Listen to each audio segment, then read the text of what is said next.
So today at Prismic Studio, we're here with Caleb, right? Yep. If I pronounce it right? Perfect. So the idea is we have at Prismic, we have our users and people that try to use the platform. There are a lot of people that mostly come from PHP, and the reason is very clear. Since Prismic is CMS, it's they come from WordPress, they do a website, and then they discover there are other ways to do websites than doing it with WordPress, and then they use PHP, and they start, they have to do some front end. They start doing JavaScript, and then discover component-oriented frameworks, Vue, React, and others.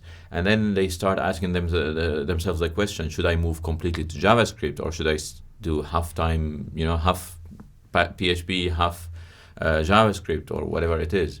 And that question, I felt that your story is more or less that. Yeah, absolutely. I mean, that's totally my journey. Started in PHP like a lot of those people. The barrier of entry to PHP is so low. Like from both a developer using it, it's if statements and else statements, and that takes you pretty far. And then architecture-wise, it's the easiest stack to get up and running in production. So that's probably why I entered in on that. Basically, I wanted to know, how can I make something more than just a website? And then PHP was the logical option. And then WordPress follows and all those sorts of things. And for a while, I was using Bootstrap, like Bootstrap CSS, and sprinkling in jQuery, around for the little extra functionality I needed.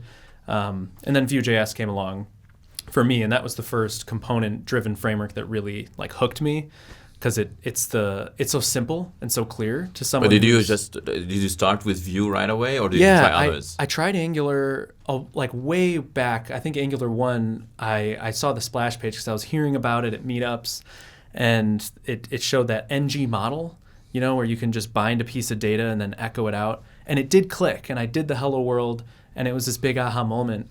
And then I tried to actually use it, and you have to know directives and controllers. It's very heavy. And the barrier of entry was too high, so I chickened out, continued on my journey with jQuery. Then React was getting big, and I watched a React course. And the learning curve on that was too steep as well. I hadn't done anything with a build.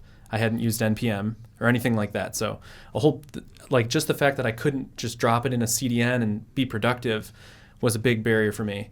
But I saw Vue.js, you could include it in a CDN. Vue's taglines like the progressive framework or something. Now everyone is picking on this tagline, but I think it's something like this. Right, and they were sort of, I don't know if they were the first, but I sort of witnessed it happen where with Vue.js, you can include a CDN like you did jQuery and convert just a piece of your application to it right on the page. No build, no Webpack, nothing. And that's what got me hooked. And then that sort of grows, it expands. You make more components before you know it. Your whole front end's in JavaScript. You're in, you have a whole build, Webpack, Babel, all those things. That's the thing that you often I hear about Vue.js is that you start with your current knowledge, and slowly you convert things into components, right? Yeah, exactly. And then it starts to become clear. And now I'm at a level of clarity. I've been probably programming professionally Vue.js apps for maybe 4 years or something. So I was a pretty early adopter of Vue, and it was the last one onto the scene. But Vue and that whole ecosystem brought me to a place where now I can pivot to React. I've written some React now, and now I understand componentized frameworks and all the advanced concepts that were a huge barrier. It led me into those things, and now I can pick up React and understand, advanced most concepts. Of the things, and use so there's mostly for the learning curve, and exactly, and the simplicity of, you can get started very quickly. Right, and that was my on ramp, and then you get to the JavaScript world where you can move around and right. Yeah. But that basic fundamental understanding is the thing that got you there. So, but there are frameworks today that are on top of Vue and top of React that try to simplify that kind of entry level as well. So, for instance, you got on top of React, you get Next, you get Gatsby, and there is on top of Vue you got Nuxt, you get Gridsum. Did you ever experiment with these? What do you think of these frameworks? I love it. First time I encountered Nuxt, because I was in the Vue ecosystem, which came a little bit after Next, right? It's pretty much Next for Vue. And that concept, that just clicks, because you go, okay, one component per page, period. and then it handles all. It has magic that's hidden for you, and that speaks to me. I mean, I thought this is great. This is easy. I already know Vue, so I can build apps with Nuxt, and I used it a little bit. But in general, I'm working on like web apps rather than like sites. So maybe for a personal blog, I might use Nuxt and compile to a static site. But in general, it's not exactly for me. I'd probably reach for Vue Router and Vue before I reached for Nuxt. I feel like the thing is, well, first you don't have to do the build yourself, and that's a good thing. That's a huge thing. The other thing is that this simple structure that you have there allows you, like, there's a lot of the decisions that you have to think for yourself. Do I do a component there or not? And they simplify all these little decisions so that you can get started very quickly with Vue in that case. Yep. But it wasn't your journey because you started with Vue right away. Yeah, I was already in Vue. And Laravel, I come from the Laravel ecosystem, and I'm still in it. I love Laravel. We love it too. We like what they got. I mean, at some point, we felt that people were like trying to make PHP something else. Yeah. Like, I don't know, like they were like looking at Java and its success, and I was like, why don't we make something similar to all this complexity that Java had? Yeah.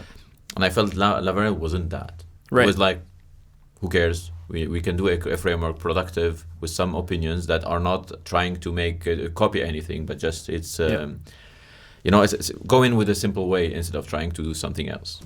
That's exactly it. I think for me, summing it up, like you said, it's the emphasis on simplicity that drew me and continues to hold me. That there's just this insatiable desire for clean and simple approaches, and a little bit of a counterculture like attitude of like, do we need this? Do we, like, how about we just, for a while in Laravel, the popular way to do local development was using Vagrant boxes. So virtual machines, you had a virtual machine set up using Vagrant and VirtualBox in a Mac, and now Docker, it's sort of, everything sort of moved to Docker. But this way of developing, where me coming in PHP using XAMPP or WAMP, you heard of those? Yeah, so one application you install, it's an exe file, you install it, now you can write code and run it in your browser. Fast forward to Homestead, Vagrant, VirtualBox, where my CPU fan is screaming and I have to like manage the port forwarding and all this stuff.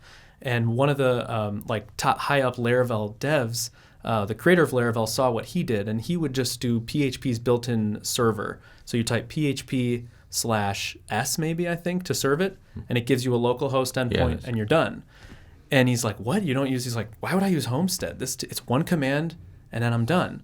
So now the popular way in Laravel, they created a whole tool that's phenomenal called Valet, where you can just Valet serve, and your whole app is served locally using a local Nginx install. You can Valet share, and it gives you an ngrok URL.